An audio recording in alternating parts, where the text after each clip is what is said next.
manuskrip Alkitab abad kedua ditemukan dan diberi nama P itu papirus 66, dan penemunya adalah Bodmer, karena itu juga disebut Bodmer Papirus II. Nah, isi dari P66 atau Bodmer Papirus II itu adalah keseluruhan Injil Yohanes pasal 1 sampai dengan pasal 21.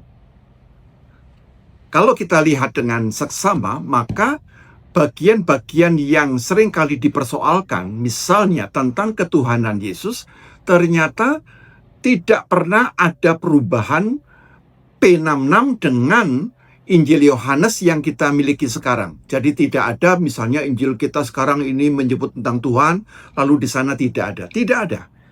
Maka kita bisa melihat bahwa P66 atau Bodmer Papirus II merupakan manuskrip asli yang menyatakan tentang siapakah diri Yesus. Dan kita bisa melihat ada beberapa poin, misalnya yang dipersoalkan tadi, misalnya tentang keilahian Yesus. Misalnya Yohanes pasal 1 ayat 1. Pada mulanya adalah firman, firman bersama-sama dengan Allah, firman itu adalah Allah.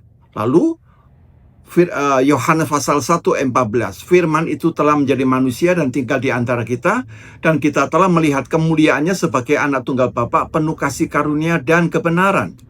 Lalu Yohanes 10 ayat 30, aku dan Bapa adalah satu.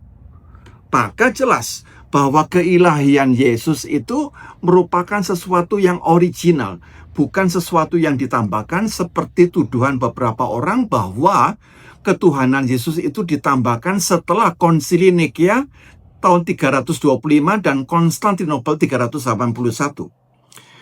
Dan kalau kita lihat dengan seksama lagi, Papirus 66 atau Bodmer Papirus II yang rentang usianya menurut Karbon 45, usianya antara 150 sampai dengan 200 Masehi, maka kita bisa melihat misalnya yang sangat eksplisit Yohanes 5 ayat 18.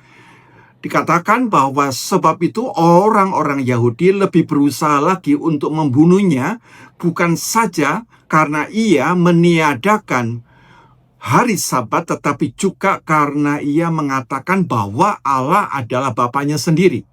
Dan dengan demikian menyamakan dirinya dengan Allah. Menyamakan dirinya dengan Allah.